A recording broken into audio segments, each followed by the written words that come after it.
नमस्कार। मन की बात यानी देश के सामूहिक प्रयासों की बात, देश की उपलब्धियों की बात, जन जन के सामर्थ्य की बात। मन की बात यानी देश के युवा सपनों, देश के नागरिकों की आकांक्षाओं की बात। मैं पूरे महीने मन की बात का इंतजार करता रहता हूं ताकि आपसे सीधा संवाद कर सकूं। कितने ही सारे संदेश, कितने ही मैसेजेस। मेरा पूरा प्रयास रहता है कि ज्यादा से ज्यादा संदेश को पढूं, आपके सुझावों पर मंथन करूं। साथियों, आज बड़ा ही खास दिन है। आज एनसीसी दिवस है। एनसीसी का नाम सामने आते ही हमें स्कूल कॉलेज के दिन याद आ जाते हैं। मैं स्वयं भी एनसीसी कैडेट रहा हूं, इसलिए पूरे विश्वास के साथ कह सकता हूं कि इससे मिला अनुभव मेरे लिए अनमोल है। एनसीसी युवाओं में अनुशासन, नेतृत्व और सेवा की भावना पैदा करती है। आपने अपने आसपास देखा होगा, जब भी कहीं कोई आपदा होती है, चाहे बाढ़ की स्थिति हो, कहीं भूकंप आया हो, कोई हादसा हुआ हो, वहां मदद करने के लिए एनसीसी के कैडेट्स जरूर मौजूद हो जाते हैं। आज देश में एनसीसी को मजबूत करने के लिए लगातार काम हो रहा है। 2014 में करीब 14 लाख युवा एनसीसी से जुड़े थे। अब 2024 में 20 लाख से ज्यादा युवा एनसीसी से जुड़े हैं। पहले के मुकाबले 5,000 और नए स्कूल कॉलेजों में अब एनसीसी की सुविधा हो गई है। और सबसे बड़ी बात, पहले एनसीसी में गर्ल्स कैडेट्स की संख्या करीब 25% के आसपास ही होती थी। अब एनसीसी में गर्ल्स कैडेट्स की संख्या करीब करीब 40% हो गई है। बॉर्डर किनारे रहने वाले युवाओं को ज्यादा से ज्यादा एनसीसी से जोड़ने का अभियान भी लगातार जारी है। मैं युवाओं से आग्रह करूंगा कि ज्यादा से ज्यादा संख्या में एनसीसी से जुड़े।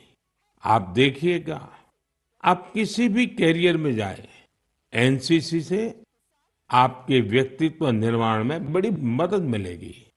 साथियों, विकसित भारत के निर्माण में युवाओं का रोल बहुत बड़ा है। युवा मन जब एकजुट होकर देश की आगे की यात्रा के लिए मंथन करते हैं, चिंतन करते हैं, तो निश्चित रूप से इसके ठोस रास्ते निकलते हैं। आप जानते हैं, 12 जनवरी को स्वामी विवेकानंद जी की जयंती पर देश युवा दिवस मनाता है।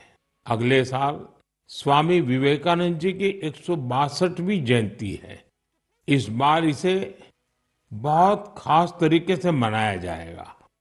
इस अवसर पर 11-12 जनवरी को दिल्ली के भारत मंडपम में युवा विचारों का महाकुंभ होने जा रहा है।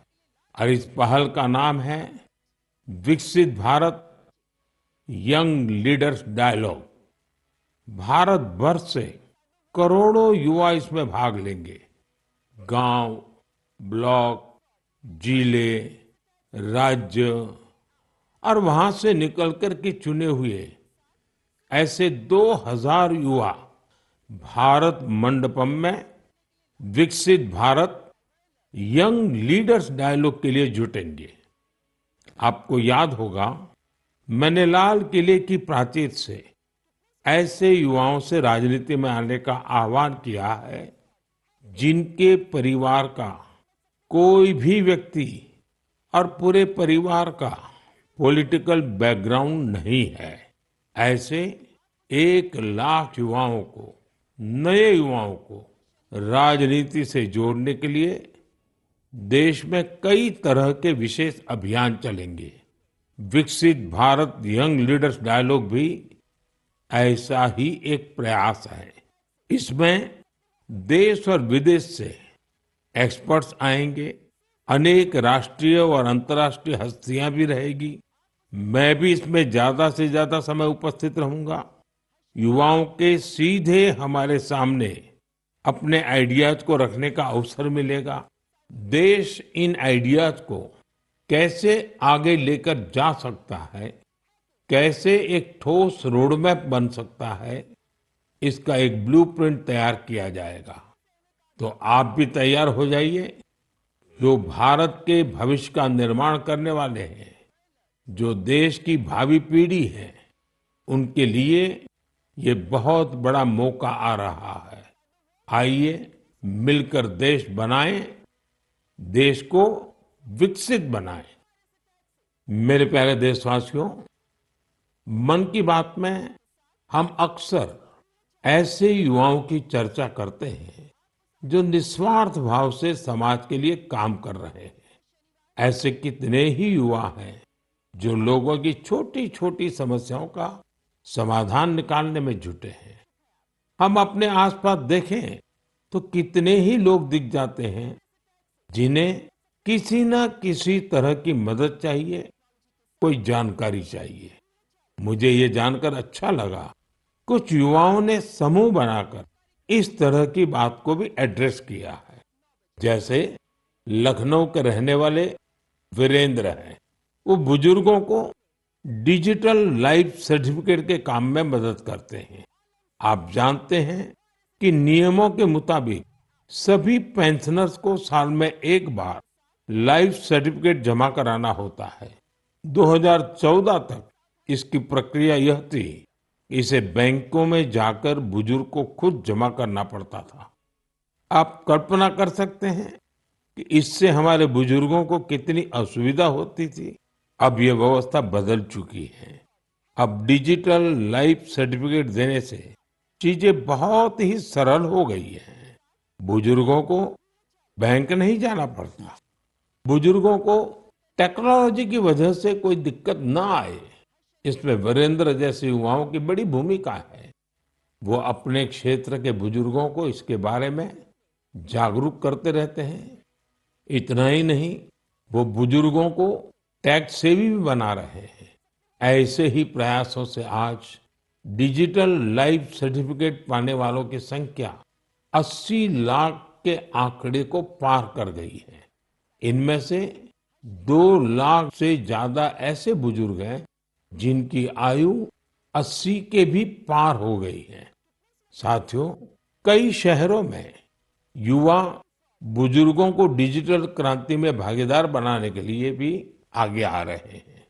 भोपाल के महेश ने अपने मोहल्ले के कई बुजुर्गों को मोबाइल के माध्यम से पेमेंट करना सिखाया है।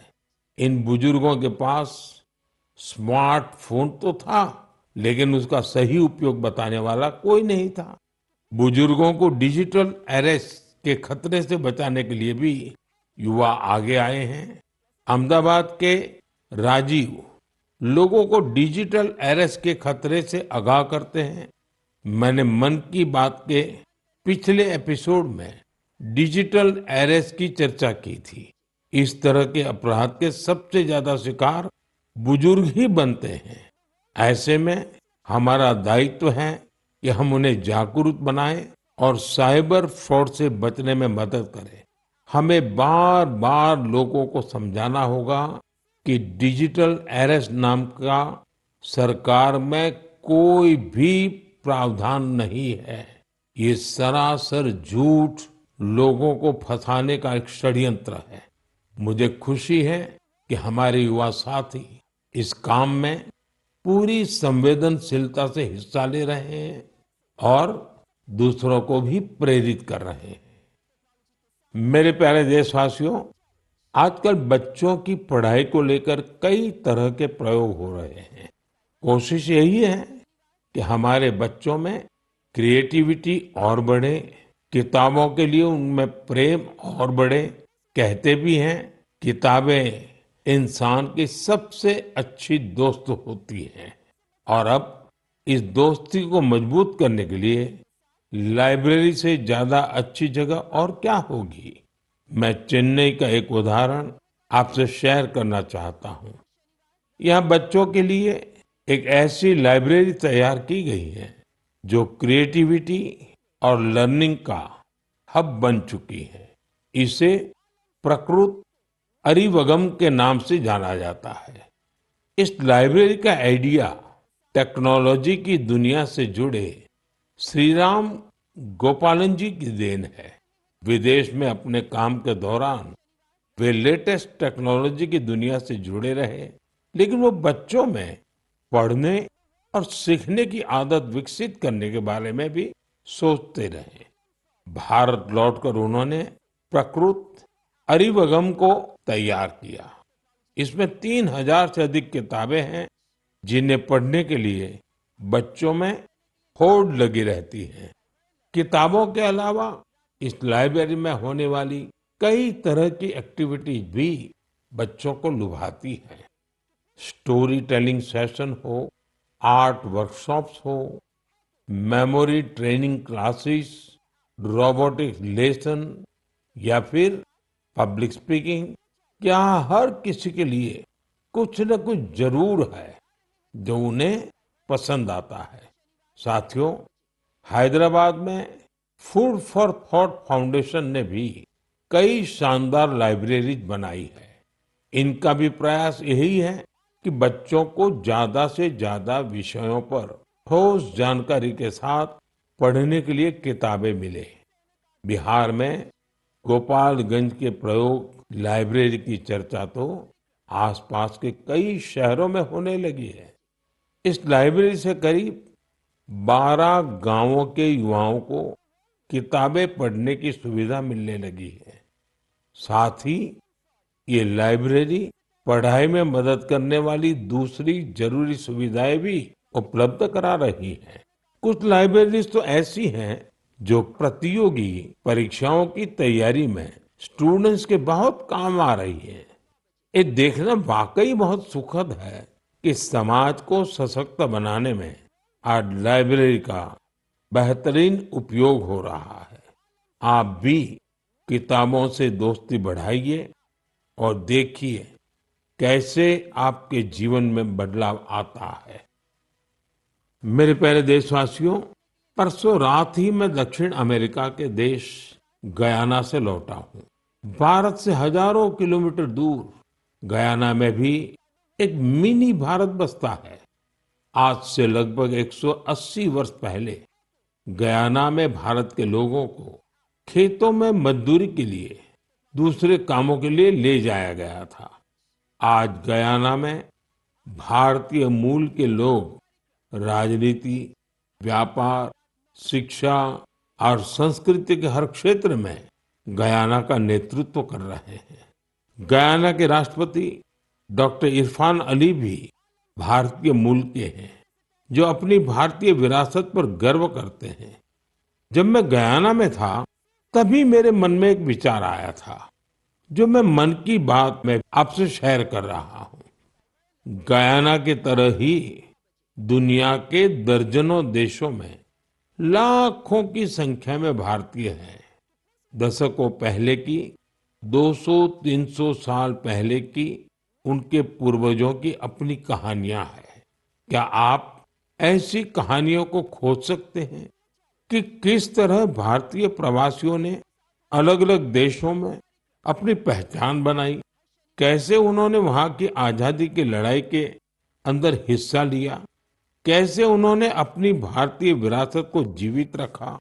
मैं चाहता हूं कि आप ऐसी सच्ची कहानियों को खोजें और मेरे साथ शेयर करें। आप इन कहानियों को नमो ऐप पर या माय गॉव पर #इंडियन डायस्पोरा स्टोरीज के साथ भी शेयर कर सकते हैं। साथियों, आपको ओमान में चल रहा एक एक्स्ट्रा ऑर्डिनरी प्रोजेक्ट भी बहुत दिलचस्प लगेगा। अनेकों भारतीय परिवार कई शताब्दियों से ओमान में रह रहे हैं। इनमें से ज्यादातर गुजरात के कच्छ से जाकर बसे हैं। इन लोगों ने व्यापार के महत्वपूर्ण लिंक तैयार किए थे। आज भी उनके पास ओमानी नागरिकता है, लेकिन भारतीयता उनकी रग रग में बसी है। ओमान में भारतीय दूतावास और नेशनल आर्काइव्स ऑफ इंडिया के सहयोग से एक टीम ने इन परिवारों की हिस्ट्री को प्रिजर्व करने का काम शुरू किया है। इस अभियान के तहत अब तक हजारों डॉक्यूमेंट्स जुटाए जा चुके हैं। इनमें diary, account book, ledgers, letters और टेलीग्राम शामिल है। इनमें से कुछ दस्तावेज तो सन 1838 के भी हैं। ये दस्तावेज भावनाओं से भरे हुए हैं।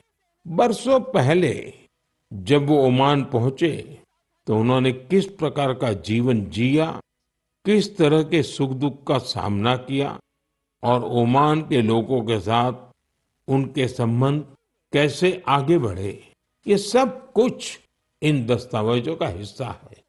ओरल हिस्ट्री प्रोजेक्ट ये भी इस मिशन का एक महत्वपूर्ण आधार है। इस मिशन में वहां के वरिष्ठ लोगों ने अपने अनुभव साझा किए हैं। लोगों ने वहां अपने रहन सहन से जुड़ी बातों को विस्तार से बताया है। साथियों, ऐसा ही एक ओरल हिस्ट्री प्रोजेक्ट भारत में भी हो रहा है। इस प्रोजेक्ट के तहत इतिहास प्रेमी देश के विभाजन के कालखंड में पीड़ितों के अनुभवों का संग्रह कर रहे हैं।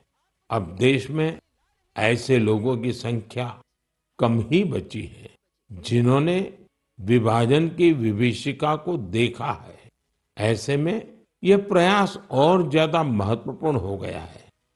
साथियों, जो देश, जो स्थान अपने इतिहास को संजो कर रखता है, उसका भविष्य भी सुरक्षित रहता है।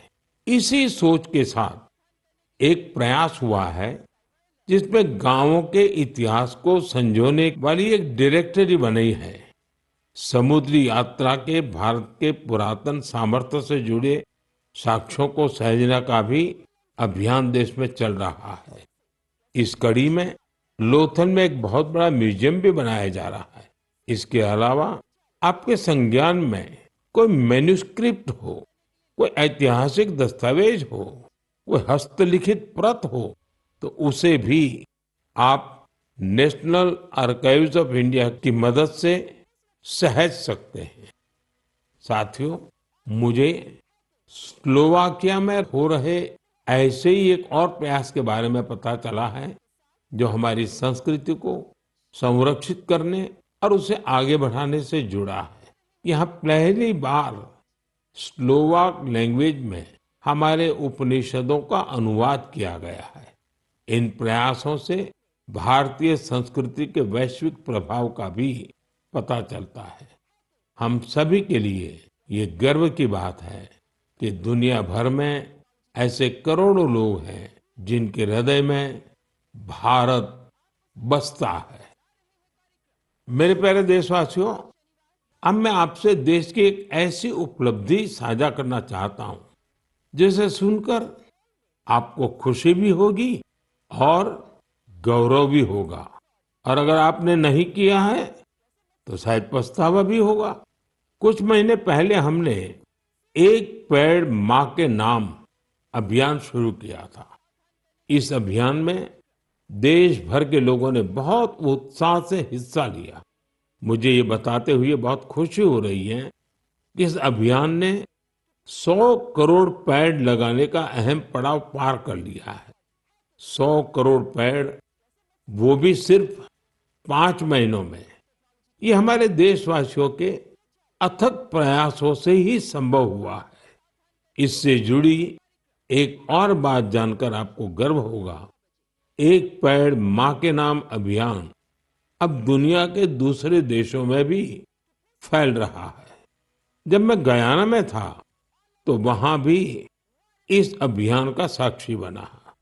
वहां मेरे साथ गयाना के राष्ट्रपति डॉक्टर इरफान अली, उनकी पत्नी की माताजी और परिवार के बाकी सदस्य एक पेड़ मां के नाम अभियान में शामिल हुए।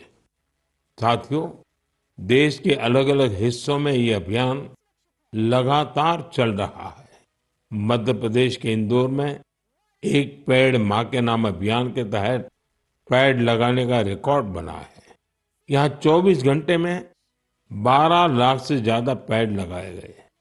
इस अभियान की वजह से इंदौर की रेवती हिल्स के बंजर इलाके अब ग्रीन जोन में बदल जाएंगे।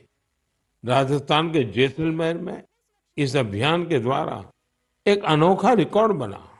यहाँ महिलाओं की एक टीम ने 1 घंटे में 25,000 पेड़ लगाए। माताओं ने माँ के नाम पेड़ लगाया और दूसरों को भी प्रेरित किया। यहाँ एक ही जगह पर 5,000 से ज्यादा लोगों ने मिलकर पेड़ लगाए। ये भी अपने आप में एक रिकॉर्ड है। एक पेड़ माँ के नाम अभियान के तहत कई सामाजिक संस्थाएं स्थानीय जरूरतों के हिसाब से पेड़ लगा रही है। उनका प्रयास है कि जहां पेड़ लगाए जाएं, वहां पर्यावरण के अनुकूल पूरा इकोसिस्टम डेवलप हो। इसलिए ये संस्थाएं कहीं औषधीय पौधे लगा रही हैं, तो कहीं चिड़ियों का बसेरा बनाने के लिए पेड़ लगा रही है। बिहार में जीविका सेल्फ हेल्प ग्रुप की महिलाओं ने 75 लाख पेड़ लगाने का अभियान चला रही है। इन महिलाओं का फोकस फल वाले पेड़ों पर है, जिससे आने वाले समय में आय भी की जा सके। साथियों, इस अभियान से जुड़कर कोई भी व्यक्ति अपनी माँ के नाम पर पेड़ लगा सकता है। अगर माँ साथ है तो उन्हें साथ लेकर आप पेड़ लगा सकते हैं, नहीं तो उनकी तस्वीर साथ में लेकर आप इस अभियान का हिस्सा बन सकते हैं। पेड़ के साथ आप अपनी सेल्फी भी mygov.in पर पोस्ट कर सकते हैं। माँ हम सब के लिए जो करती है, हम उनका ऋण कभी नहीं चुका सकते, लेकिन एक पेड़ माँ के नाम लगाकर हम उनकी उपस्थिति को हमेशा के लिए जीवंत बना सकते हैं।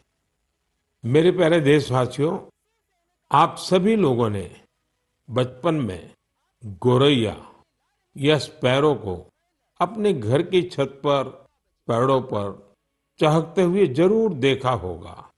गोरैया को तमिल और मलयालम में कुरुवी, तेलुगु में पिच्चुका और कन्नड़ा में गुब्बी के नाम से जाना जाता है। हर भाषा संस्कृति में गोरैया को लेकर किस्से कहानी सुनाए जाते हैं। हमारे आसपास बायोडायवर्सिटी को बनाए रखने में गोरैया का एक बहुत महत्वपूर्ण योगदान होता है। लेकिन आज शहरों में बड़ी मुश्किल से गोरैया दिखती है। बढ़ते शहरीकरण की वजह से गोरैया हमसे दूर चली गई है। आज की पीढ़ी के ऐसे बहुत से बच्चे हैं जिन्होंने गोरैया को सिर्फ तस्वीरों या वीडियो में देखा है। ऐसे बच्चों के जीवन में इस प्यारी पक्षी की वापसी के लिए कुछ अनोखे प्रयास हो रहे हैं। चेन्नई के कुडुगल ट्रस्ट ने गोरैया की आबादी बढ़ाने के लिए स्कूल के बच्चों को अपने अभियान में शामिल किया है। संस्थान के लोग स्कूलों में जाकर बच्चों को बताते हैं कि गोरैया रोजमर्रा के जीवन में कितनी महत्वपूर्ण है। ये संस्थान बच्चों को गोरैया का घोंसला बनाने की ट्रेनिंग देते हैं। इसके लिए संस्थान के लोगों ने बच्चों को लकड़ी का एक छोटा सा घर बनाना सिखाया। इसमें गोरैया को रहने खाने का इंतजाम किया। ये ऐसे घर होते हैं जिन्हें किसी भी इमारत की बाहरी दीवार पर या पेड़ पर लगाया जा सकता है। बच्चों ने इस अभियान में उत्साह के साथ हिस्सा लिया और गोरैया के लिए बड़ी संख्या में घोंसला बनाना शुरू कर दिया। पिछले 4 वर्षों में संस्था ने गोरैया के लिए ऐसे 10,000 घोंसले तैयार किए हैं। कुडुगल ट्रस्ट की इस पहल से आसपास के इलाकों में गोरैया की आबादी बढ़नी शुरू हो गई है। आप भी अपने आसपास ऐसे प्रयास करेंगे तो निश्चित तौर पर गोरैया फिर से हमारे जीवन का हिस्सा बन जाएगी। साथियों, कर्नाटका के मैसूरू की एक संस्था ने बच्चों के लिए अर्ली बर्ड नाम का अभियान शुरू किया है। ये संस्था बच्चों को पक्षियों के बारे में बताने के लिए खास तरह की लाइब्रेरी चलाती है। इतना ही नहीं, बच्चों में प्रकृति के प्रति जिम्मेदारी का भाव पैदा करने के लिए नेचर एजुकेशन किट तैयार किया है। इस किट में बच्चों के लिए story book, games, activity sheets और जिगसॉ पजल्स हैं।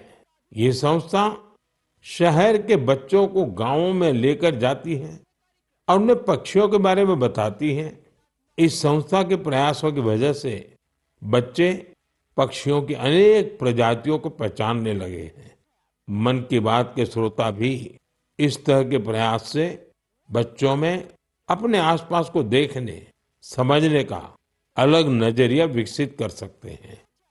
मेरे प्यारे देशवासियों, आपने देखा होगा, जैसे ही कोई कहता है सरकारी दफ्तर, तो आपके मन में फाइलों के ढेर की तस्वीर बन जाती है। आपने फिल्मों में भी ऐसा ही कुछ देखा होगा। सरकारी दफ्तरों में इन फाइलों के ढेर पर कितने ही मजाक बनते रहते हैं, कितनी ही कहानियां लिखी जा चुकी है। बरसों बरस तक ये फाइलें ऑफिस में पड़े पड़े धूल से भर जाती थी, वहां गंदगी होने लगती थी। ऐसी दशकों पुरानी फाइलों और स्क्रैप को हटाने के लिए एक विशेष स्वच्छता अभियान चलाया गया। आपको ये जानकर खुशी होगी कि सरकारी विभागों में इस अभियान के अद्भुत परिणाम सामने आए हैं। साफ सफाई से दफ्तरों में काफी जगह खाली हो गई है। इससे दफ्तर में काम करने वालों में एक ओनरशिप का भाव भी आया है। अपने काम करने की जगह को स्वच्छ रखने की गंभीरता भी उनमें आई है। साथियों, आपने अक्सर बड़े बुजुर्गों को कहते सुना होगा कि जहां स्वच्छता होती है, वहां लक्ष्मी जी का वास होता है। हमारे यहाँ कचरे से कंचन का विचार बहुत पुराना है। देश के कई हिस्सों में युवा बेकार समझे जाने वाली चीजों को लेकर कचरे से कंचन बना रहे हैं, तरह तरह के इनोवेशन कर रहे हैं। इससे वो पैसे कमा रहे हैं, रोजगार के साधन विकसित कर रहे हैं। ये युवा अपने प्रयासों से सस्टेनेबल लाइफस्टाइल को बड़ी बढ़ावा दे रहे हैं। मुंबई की दो बेटियां का ये प्रयास वाकई बहुत प्रेरक है। अक्षरा और प्रकृति नाम की ये दो बेटियां कतरन से फैशन के सामान बना रही है। आप भी जानते हैं, कपड़ों की कटाई सिलाई के दौरान जो कतरन निकलती है, इसे बेकार समझकर फेंक दिया जाता है। अक्षरा और प्रकृति की टीम उन्हीं कपड़ों के कचरे को फैशन प्रोडक्ट में बदलती है। कतरन से बनी टोपियां, बैग हाथों हाथ बिक भी रही है। साथियों, साफ सफाई को लेकर यूपी के कानपुर में भी अच्छी पहल हो रही है। यहाँ कुछ लोग रोज सुबह मॉर्निंग वॉक पर निकलते हैं और गंगा के घाटों पर फैले प्लास्टिक और अन्य कचरे को उठा लेते हैं। इस समूह को कानपुर प्लॉगर्स ग्रुप नाम दिया गया है। इस मुहिम की शुरुआत कुछ दोस्तों ने मिलकर की थी। धीरे धीरे ये जन भागीदारी का बड़ा अभियान बन गया। शहर के कई लोग इसके साथ जुड़ गए हैं। इसके सदस्य अब दुकानों और घरों से भी कचरा उठाने लगे हैं। इस कचरे से रिसाइकल प्लांट में ट्री गार्ड तैयार किए जाते हैं। यानी इस ग्रुप के लोग कचरे से बने ट्री गार्ड से पौधों की सुरक्षा भी करते हैं। साथियों, छोटे छोटे प्रयासों से कैसी बड़ी सफलता मिलती है, इसका एक उदाहरण असम की इतिशा भी है। इतिशा की पढ़ाई लिखाई दिल्ली और पुणे में हुई है। इतिशा कॉरपोरेट दुनिया की चमक दमक छोड़कर अरुणाचल की सांगती घाटी को साफ बनाने में जुटी है। पर्यटकों की वजह से वहां काफी प्लास्टिक वेस्ट जमा होने लगा था। वहां की नदी जो कभी साफ थी, वो प्लास्टिक वेस्ट की वजह से प्रदूषित हो गई थी। इसे साफ करने के लिए इतिशा स्थानीय लोगों के साथ मिलकर काम कर रही है। उनके ग्रुप के लोग वहां आने वाले टूरिस्ट को जागरूक करते हैं और प्लास्टिक वेस्ट को कलेक्ट करने के लिए पूरी घाटी में बांस से बने कूड़ेदान लगाते हैं। साथियों, ऐसे प्रयासों से भारत के स्वच्छता अभियान को गति मिलती है। ये निरंतर चलते रहने वाला अभियान है। आपके आसपास भी ऐसा जरूर होता ही होगा। आप मुझे ऐसे प्रयासों के बारे में जरूर लिखते रहिए। साथियों, मन की बात के इस एपिसोड में फिलहाल इतना ही। मुझे तो पूरे महीने आपकी प्रतिक्रियाओं, पत्रों और सुझावों का खूब इंतजार रहता है। हर महीने आने वाली आपके संदेश मुझे और बेहतर करने की प्रेरणा देते हैं। अगले महीने हम फिर मिलेंगे मन की बात के एक और अंक में, देश और देशवासियों की नई उपलब्धियों के साथ। तब तक के लिए आप सभी देशवासियों को मेरी ढेर सारी शुभकामनाएं। बहुत बहुत